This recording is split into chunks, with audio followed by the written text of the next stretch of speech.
Сайн бацгаана уу монголчууд, and welcome to Talk with me. Davaasuren is a passionate personal trainer and nutrition consultant at Ulaanbaatar's Dava Fitness. Dava is your short name, but long name, Davaasuren. Yes, that's right, that's me. Dava, hey listen, I've known you for a while. You're a dear friend of mine, and I'm so grateful that you're on today. I want to talk about your life and about what you do in UB and share it with Mongolian viewers and viewers overseas. Okay, well, thank you for having me. So it will be my pleasure. You're a very well-known personal fitness trainer in Mongolia, but before we get on to your career and what you do in UB, can you please tell viewers a little bit about your childhood?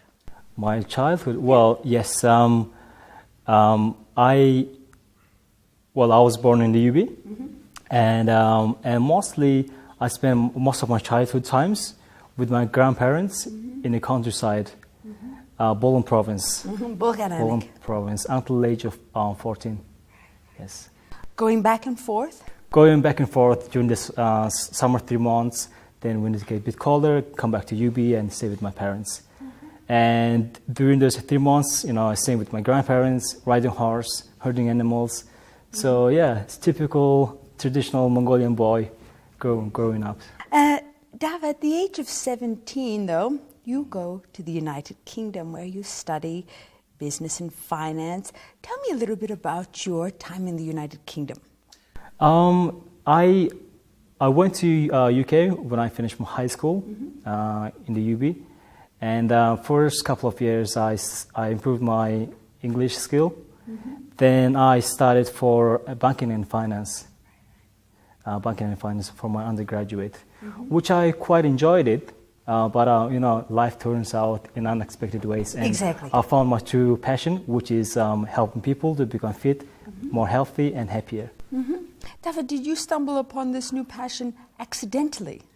I think when I think back, I always enjoyed fitness. I especially liked martial arts. And when I was in the UK, I started training Muay Thai kickboxing since age of 19. So this is basically how I started into a fitness, which I really enjoyed it. Did you study it as a means of self-defense? Yes, I studied as a self-defense. I want to defend myself, get fit, and when you're a boy, every boy wants to fight like a Jackie Chan and Bruce Lee. So they were my childhood inspiration. To start doing kickboxing. Dava, can you please briefly explain the difference between the fitness industry here and perhaps the fitness industry in the United Kingdom?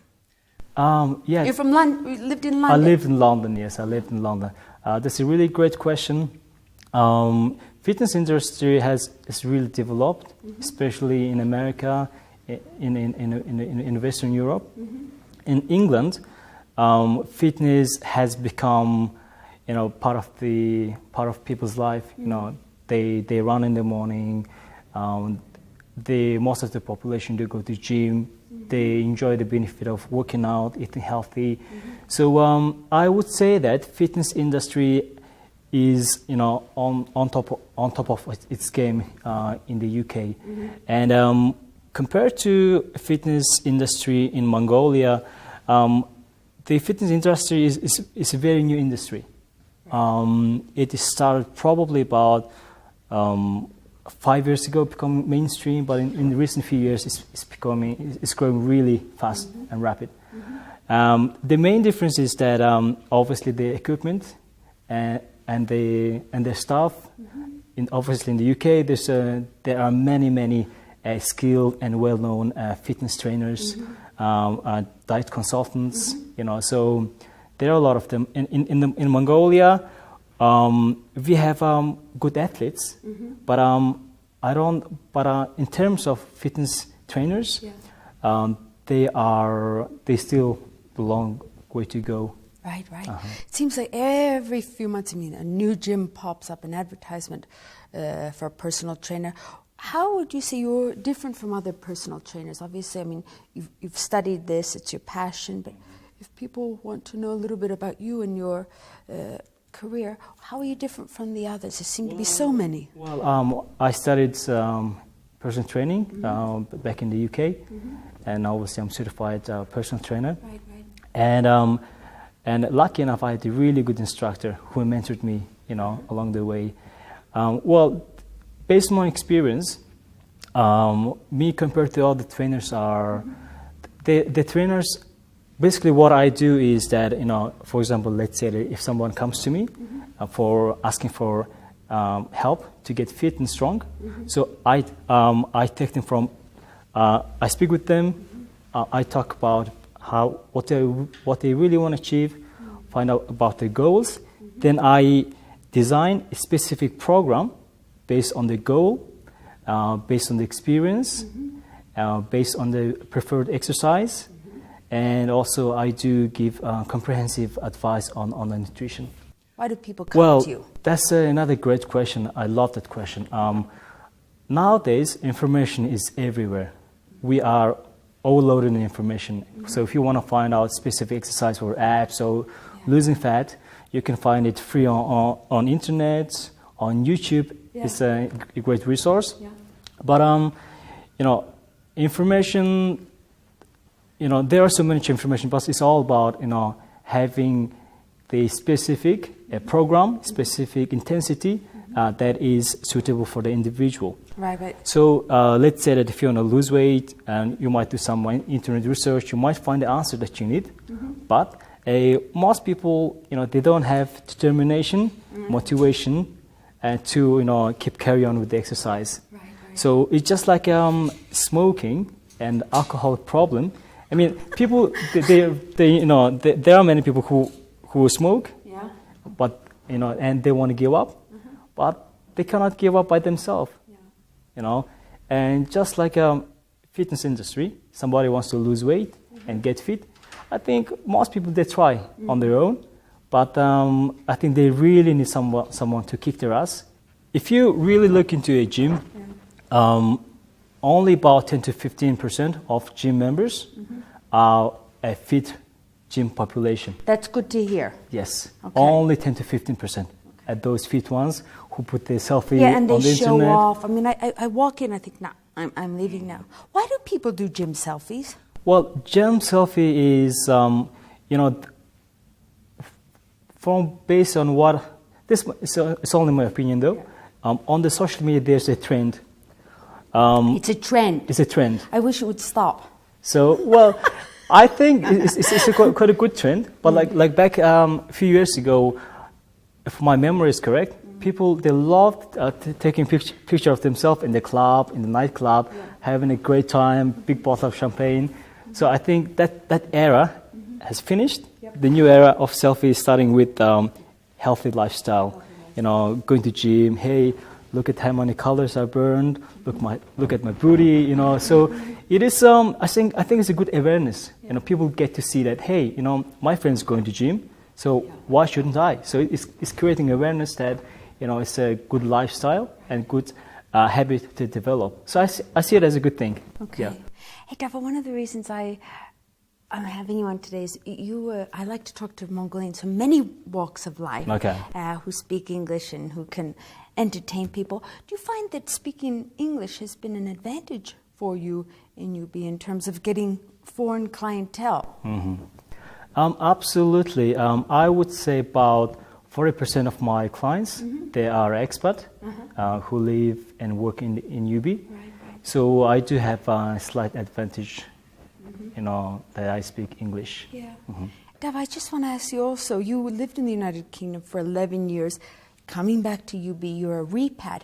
I know a lot of Mongolian repats who struggle when they get back to UB, and it's really interesting to talk about what sort of problems did you have adapting back to UB after living for so long in the United Kingdom? Yes. I mean, you're a Londoner.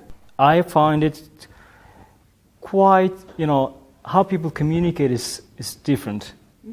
In the UK, people you meet, they're very open, they're very spontaneous, and in Mongolia, if you don't know someone, if you meet someone first time, they're just like, hi. They have like kind of a stone face. Yes. Is this shyness? I don't know. I find this a lot when I meet Mongolians for the first time. Very reserved, and I take it as shyness and quiet. Yeah, I think also it's Asian custom or trend. So you have to know someone to smile and have an eye contact with them. Interesting. And do you miss the UK? Oh, I do miss UK. Yes, I do miss UK. Dav, I'm curious, where do you see yourself in 10, 20 years? Where do you want to be? Wow, that's a great question. I haven't asked myself that question. So, I think that question is in 10, 20 years' time.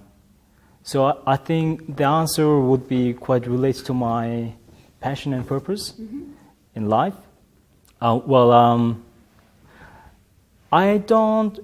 can't give specific answer, but what I really would like to see is that, I want to help Mongolians to become fit. I want fitness industry to be, the part of the Mongolian people's everyday life. So I want them to, to be more fit, to healthier and stronger, so they can be, they can live their longer life. Dava, is that? I know the answer, right? But I want to hear you say, is this compatible with the Mongolian lifestyle? So many months of the year, it's cold, you're inside, high fatty foods, lots of meat. Is fitness compatible with the traditional, stereotypical Mongolian lifestyle? It is and it is not. Now, in recent years, and Mongolians becoming fat compared to previous decades. Basically, Mongolian traditional food is a lot of meat, white flour, and potatoes, a lot of fat lamb, ribs, that kind of good stuff. I'm getting hungry. Back in the days, people lived those food, but they always moved. They would walk, they would run, they ride their horse. They were always on the go. Right. So they were able to burn these calories, and also we have a very cold winter. Then coming back to nowadays, people are they're driving, they don't walk a lot, and plus they start eating like processed food, a lot of cookies, fried food, burger, that kind of American style of fast food. So which makes Mongolians a lot more fat. And so, the fitness can integrate to Mongolian people's life, but people need to understand about the fitness. They see it as a way of life. And so when they understand true value of eating healthy, when they see the importance of exercising, and all of the benefits that comes integrated with this fitness, and it will become everyday part of life. Yeah. Who's your inspiration, Dava? I mean, why do you do this? My inspiration is, I have many people that I look up to. It's not just specifically in fitness, but as in general. If I were to mention a few, Richard Branson, British entrepreneur, so Virgin brand. So I was very inspired by Richard Branson, and the reason is that he approached business and what he does from his heart, and his motto is do what you love to do in life. Life is too short, right? Yeah. So that really kind of empowered me to follow my passion. Right. So I really want to work in this industry for a long time ago, but then at the time this industry wasn't even developed in Mongolia, and so I think Richard Branson really helped me to keep my passion alive, to pursue my goal. Dava, you're lucky because often doing what you love doesn't pay the bills. You know, and a lot of my Mongolian friends, I don't know, if you can match what you love with your job, you're a very lucky person indeed. It is. Mm-hmm. Hey, did you ever meet Richard Branson? I have not met with him personally, but I had a close view of him. Really? So when I was in London, I worked for a personal development and seminar company. Right. For a couple of years. I worked as their sales and marketing executive, and also I did event management. So one of our projects was, to stage a Donald Trump, Richard Branson, Sir Alan Sugar, and other the inspiring business and personal development gurus from all over the world. So I was part of that project. So I had a chance to see him from close enough. So I hope you do these types of seminars in UB one day, maybe motivational, public speaking type. Yeah, seminars. that is something I would love to do. Perhaps relates to what I do. They about healthy food, keep me fit. I think what our nation really needs is that they need education. Education doesn't have to be going to university, getting bachelor's degree and master's. What I believe is education is a knowledge that you can apply to your life, that you can, so in results you can make your life better. So I think we really need, this sort of education. So yeah, that's what I'm planning to do. So in the near future. Good, Mundag. Well, you're very outgoing. I have no doubt that you will do it.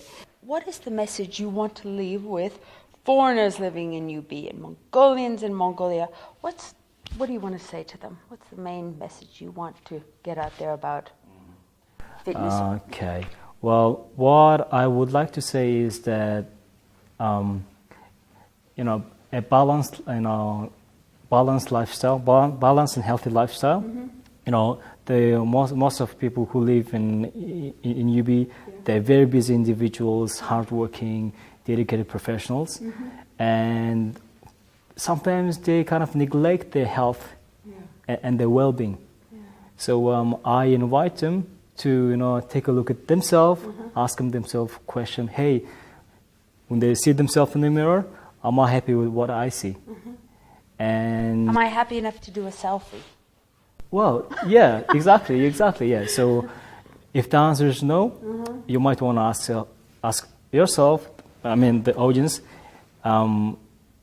if I live, eating what I eat now, how much of movement I do, would I be in a better shape? Would I be in a better health in the next 5, 10, 20 years' time? So if the answer is no, they might, want to look into, eating healthier food and start working out. So things can happen step at a time. Of course. Hey, Dava, where can people find you? They can find me online. They can find me on Instagram and Facebook. It's Dava. D-A-V-A-A? Fitness. Dava Fitness, okay. Dava Fitness. And also, I train people at the Grand Gym and Seoul Royal County in Zaisen, and Rapid Fitness in the Regency Residence. Okay. Dava, before we go, I just want to have a little peek at your six-pack, okay? Is that appropriate? It is appropriate. For the audience? Actually, and I don't mean to, make you feel too good, but you actually don't have a six-pack. You've got an 8-pack. Yeah, that's right. Come here. Hang on. Okay, let me get out. Okay, ready? Ready? Look at that. Okay. It's like a rock. That hurts. Is that possible for someone like me today? Yeah. Really? How do you know I already don't have one? Huh? How do you know I already don't have one? Because you told me so. That was easy to find out. Dava, very fit, very cute. Have you got a girlfriend? No. Okay. Well, after this show, there's going to be a fan club, Dava fan club. Dava, listen, before you go today, I want to give you this book. I had a lovely man come in the other week, who has put together a beautiful book, Bayaskalan By and Bat, Ulaanbaatar Then and Now. I want you to have this signed copy from my friend Baisa to you. It's a beautiful coffee table book. Oh, thank you very much. It's a pleasure. Appreciate it. Thank you. Dava, Thank you. thank you. Thank you for coming on the show today, and I shall see you at the gym. At the gym, that's right. Hey, Dava, why is it important to warm up before you exercise? Well, that's a really good question. So, basically, a workout do consist of a warm-up, stretch, main workout, cool down, and stretch. Right, right. And the reason why we do warm-up is that, when you walk into the gym, your heart is in a Comatose. like about like 65 to 80 pulse a minute. And then when you start exercising, your heart rate to go up. And so it's really important that you are closing the gap between walking to the gym, then start working out. So you want to be slowly raising your heart rate, just getting your heart ready for the exercise. And second of all, you're preparing your muscle for stretch. Okay. So stretching means you're going to have you can prevent injuries. So you can have more pleasant and safe exercise. Right. Okay. Well, this is fun. I think I could do this for 10 minutes. Okay, great. Let's run for 10 minutes then. Really? I was just joking. Okay. I could do it for an hour. Yes, you can. A little bit faster. Come on. Okay.